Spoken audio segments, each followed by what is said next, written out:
I would like now to introduce Jason King, Chair and Associate Professor of the Clive Davis Institute of Recorded Music, Tisch School of the Arts,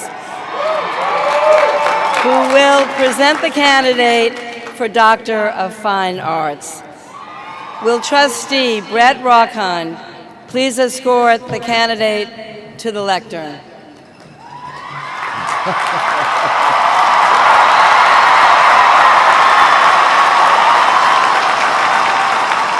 Taylor Swift, blazing singer-songwriter, producer, director, actress, pioneering and influential advocate for artists' rights, and philanthropist. You have brought joy and resolve to your hundreds of millions of fans throughout the world. One of the best-selling music artists in history, you have crossed genres, demographics, age groups, and borders of all kinds to touch lives around the globe. With 9 original studio albums, 2 re-recorded studio albums, 5 extended plays, 3 live albums, and 14 compilations, you have sold well over 100 million album units, earning awards and honors in every category. You have used the remarkable platform you earned to galvanize support for the Equality Act, to prevent discrimination on the basis of sexual orientation and gender identity. And you have spoken out, and you have supported initiatives to protect women and girls from harassment and sexual assault. You have donated significantly to victims of floods and tornadoes, for cancer research, literacy programs for children, and public education. You have fearlessly challenged the exploitation of music artists and successfully championed their right to be compensated for their work.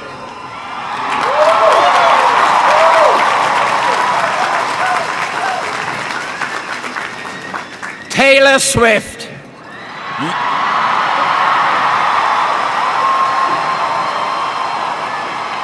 You are a role model across the world for your unprecedented talent and accomplishment, your fierce advocacy for protection of those facing discrimination, and your commitment to speaking out forcefully, eloquently, and effectively on behalf of all artists.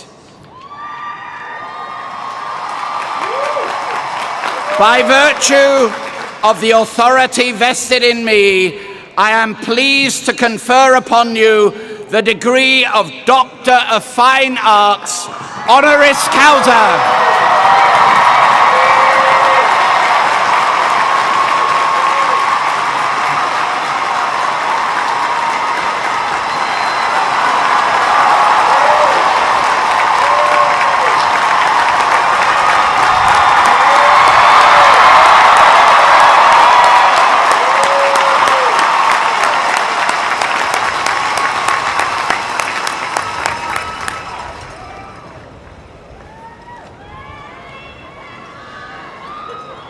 I am now pleased to introduce Taylor Swift, who will respond on behalf of the honorary degree recipients.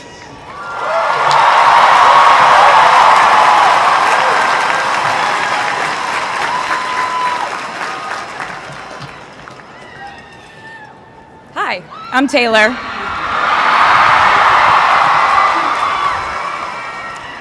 Last time I was in a stadium this size, I was dancing in heels and wearing a glittery leotard. This outfit is much more comfortable. I would like to say a huge thank you to NYU's Chairman of the Board of Trustees, Bill Berkeley, and all the trustees and members of the board, NYU's President Andrew Hamilton, Provost Catherine Fleming, and the faculty and alumni here today, who have made this day possible. I feel so proud to share this day with my fellow honorees, Susan Hockfield and Felix Matos Rodriguez, who humble me with the ways they improve our world with their work.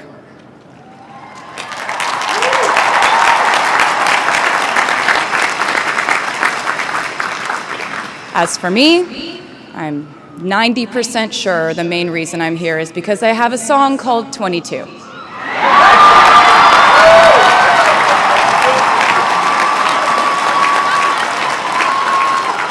And let me just say, I am elated to be here with you today as we celebrate and graduate New York University's class of 2022.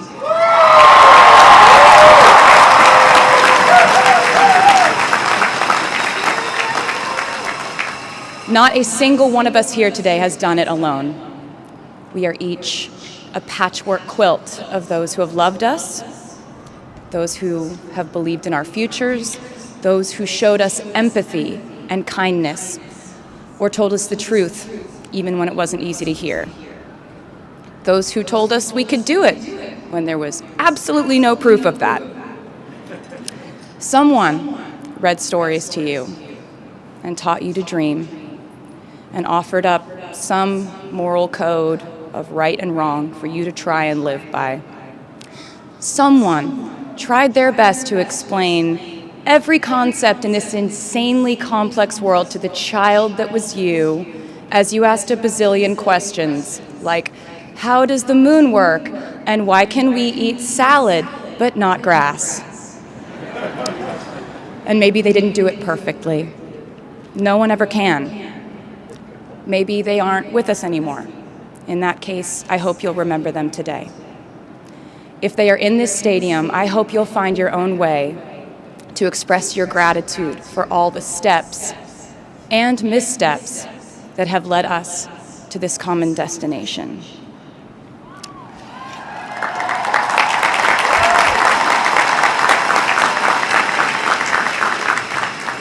I know that words are supposed to be my thing, but I will never be able to find the words to thank my mom and dad, my brother Austin, for the sacrifices they made every day so I could go from singing in coffee houses to standing up here with you all today, because no words would ever be enough.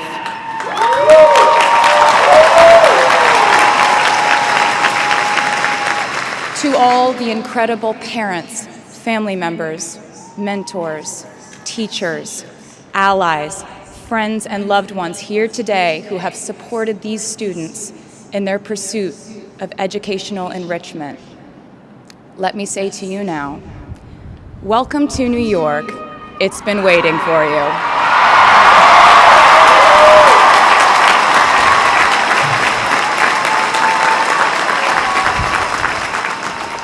I'd like to thank NYU for making me, technically, on paper at least, a doctor.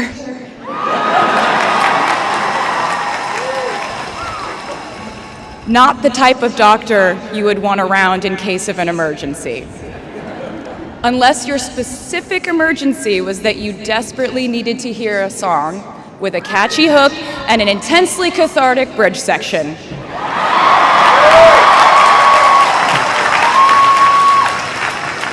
Or if your emergency was that you needed a person who can name over 50 breeds of cats in 1 minute. I never got to have a normal college experience, per se. I went to public high school until 10th grade, and then finished my education doing homeschool work on the floors of airport terminals. Then I went out on the road for radio tour, which sounds incredibly glamorous, but in reality, it consisted of a rental car, motels, and my mom and I pretending to have loud mother-daughter fights with each other during boarding so no one would want the empty seat between us on Southwest.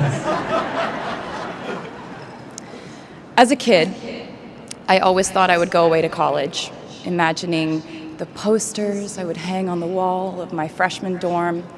I even set the ending of my music video for my song Love Story at my fantasy imaginary college, where I meet a male model reading a book on the grass, and with one single glance, we realized we had been in love in our past lives.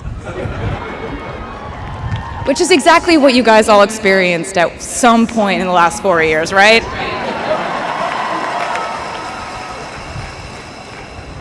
But I really can't complain about not having a normal college experience to you, because you went to NYU during a global pandemic, being essentially locked into your dorms and having to do classes over Zoom. Everyone in college during normal times stresses about test scores. But on top of that, you also had to pass like 1,000 COVID tests. I imagine the idea of a normal college experience was all you wanted too. But in this case, you and I both learned that you don't always get all the things in the bag that you selected from the menu in the delivery service that is life. You get what you get. And as I would like to say to you wholeheartedly, you should be very proud of what you've done with it.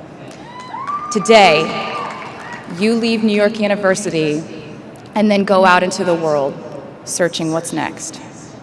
And so will I.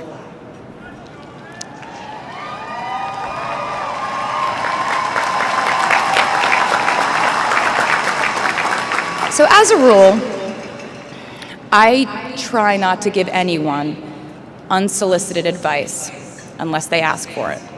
I'll go into this more later.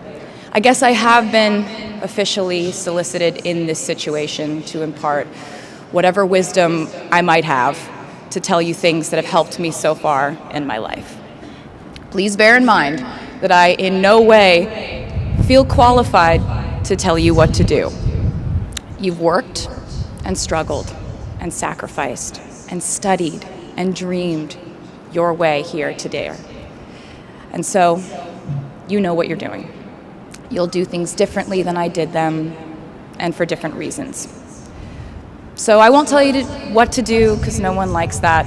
I will, however, give you some life hacks I wish I knew when I was starting out my dreams of a career and navigating life, love, pressure, choices, shame, hope, and friendship.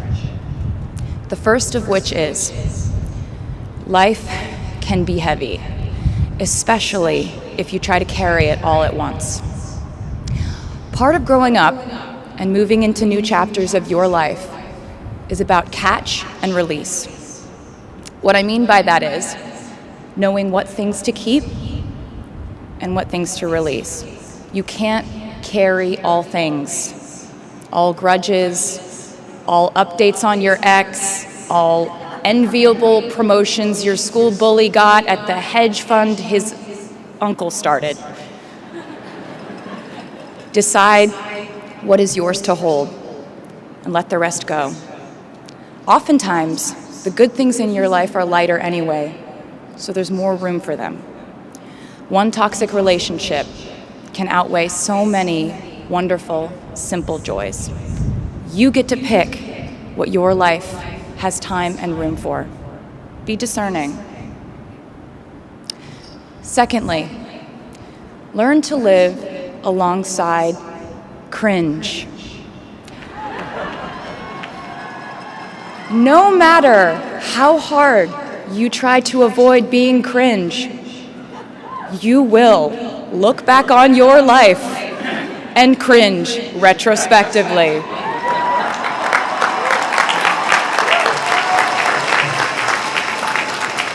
Cringe is unavoidable over a lifetime. Even the term cringe might someday be deemed cringe. I promise you, you're probably doing or wearing something right now that you will look back on later and find revolting and hilarious. You can't avoid it, so don't try to. For example, I had a phase where, for the entirety of 2012, I dressed like a 1950s housewife.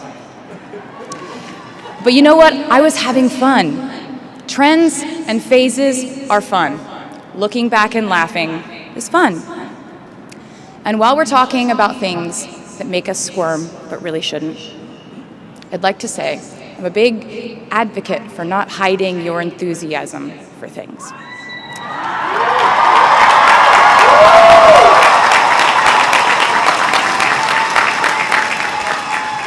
It seems to me that there is a false stigma around eagerness in our culture of unbothered ambivalence. This outlook perpetuates the idea that it's not cool to want it. The people who don't try are fundamentally more chic than people who do. And I wouldn't know because I've been a lot of things, but I've never been an expert on chic. But I'm the one who's up here, so you have to listen to me when I say this. Never be ashamed of trying. Effortlessness is a myth. The people who wanted it the least were the ones I wanted to date and be friends with in high school. The people who want it the most are the people I now hire to work for my company.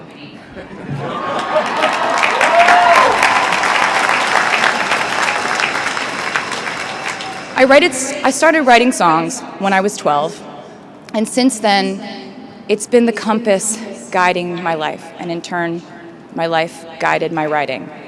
Everything I do is just an extension of my writing, whether it's directing videos or a short film, creating the visuals for a tour, or standing on a stage performing. Everything is connected by my love of the craft, the thrill of working through ideas and narrowing them down and polishing it all up in the end, editing, waking up in the middle of the night, throwing out the old idea because you just thought of a newer, better one, or a plot device that ties the whole thing together. There's a reason they call it a hook. Sometimes a string of words just ensnares me, and I can't focus on anything until it's been recorded or written down. As a songwriter, I've never been able to sit still or stay in one creative place for too long. I've made and released 11 albums, and in the process, I've switched genre from country to pop to alternative to folk. And this might sound like a very songwriter-centric line of discussion, but in a way, I really do think we are all writers.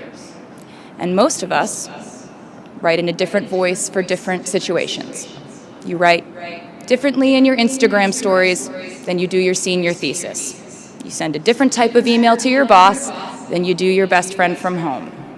We are all literary chameleons, and I think it's fascinating. It's just a continuation of the idea that we are so many things all the time. And I know it can be really overwhelming figuring out who to be and when, who you are now, and how to act in order to get where you want to go. I have some good news. It's totally up to you. I have some terrifying news. It's totally up to you. I said to you earlier that I don't ever offer advice unless someone asks me for it, and now I'll tell you why. As a person who started my very public career at the age of 15, it came with a price. And that price was years of unsolicited advice.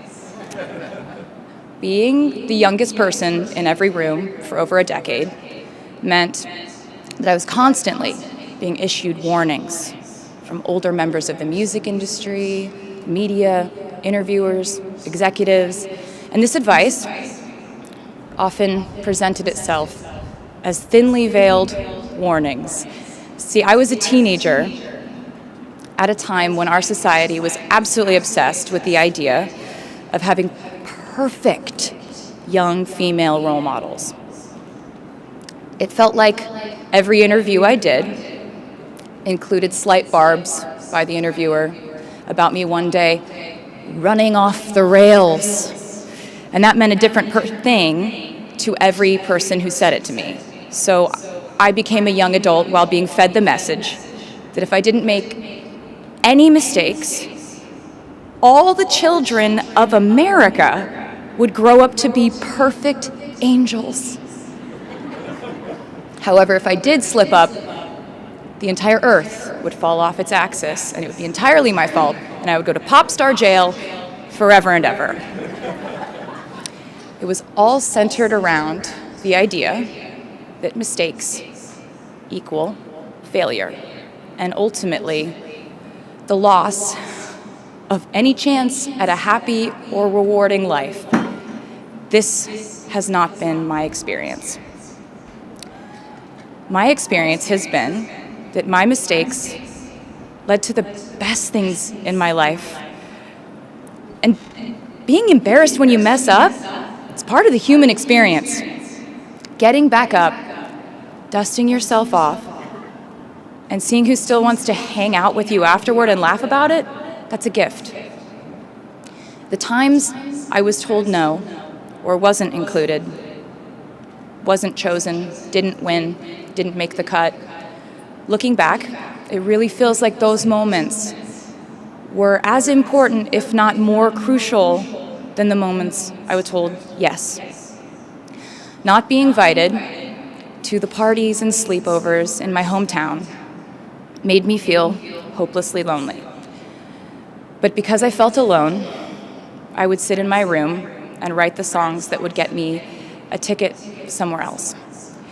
Having label executives in Nashville tell me that only 35-year-old housewives listen to country music, and there was no place for a 13-year-old on their roster, made me cry in the car on the way home. But then I'd post my songs on my MySpace, and yes, MySpace. And I would message with other teenagers like me who loved country music, but just didn't have anyone singing from their perspective. Having journalists write in-depth, oftentimes critical pieces about who they perceived me to be made me feel like I was living in some weird simulation.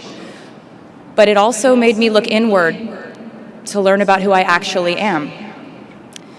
Having the world treat my love life like a spectator sport in which I lose every single game was not a great way to date in my teens and 20s. But it taught me to protect my private life fiercely. Being publicly humiliated over and over again at a young age was excruciatingly painful, but it forced me to devalue the ridiculous notion of minute-by-minute, ever-fluctuating social relevance and likability.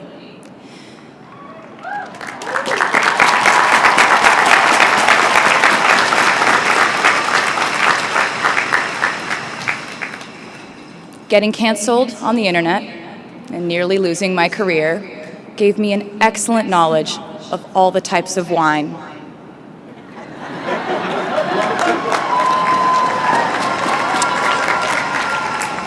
I know I sound like a consummate optimist, but I'm really not. I lose perspective all the time. Sometimes everything just feels completely pointless. I know the pressure of living your life through the lens of perfectionism. And I know that I'm talking to a group of perfectionists because you are here today graduating from NYU.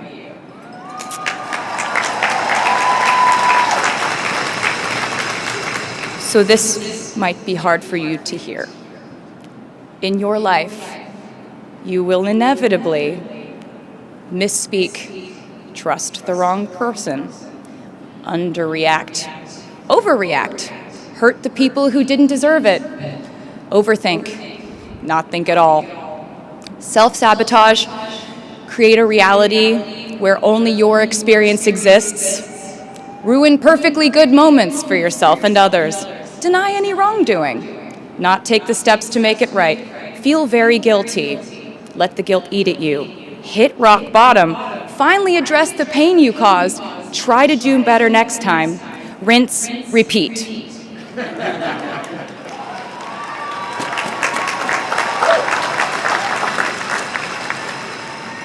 And I'm not gonna lie, these mistakes will cause you to lose things. I'm trying to tell you that losing things doesn't just mean losing. A lot of the time, when we lose things, we gain things too. Now you leave the structure and framework of school and chart your own path. Every choice you make leads to the next choice, which leads to the next, and I know it's hard to know which path to take. There will be times in life where you need to stand up for yourself. Times when the right thing is actually to back down and apologize. Times when the right thing is to fight.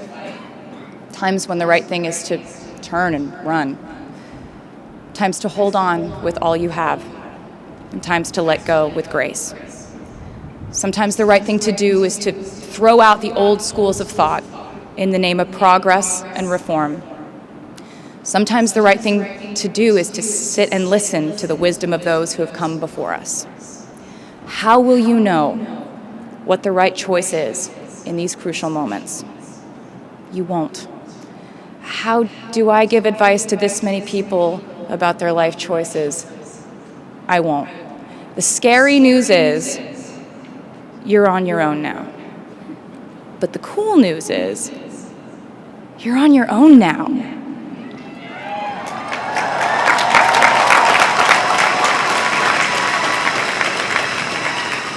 I leave you with this. We are led by our gut instincts, our intuition, our desires and fears, our scars and our dreams. And you will screw it up sometimes. So will I. And when I do, you will most likely read about it on the internet. Anyway, hard things will happen to us. We will recover. We will learn from it. We will grow more resilient because of it. And as long as we are fortunate enough to be breathing, we will breathe in, breathe through, breathe deep, and breathe out. And I am a doctor now, so I know how breathing works. I hope you know how proud I am to share this day with you. We're doing this together, so let's just keep dancing like we're the class of 22.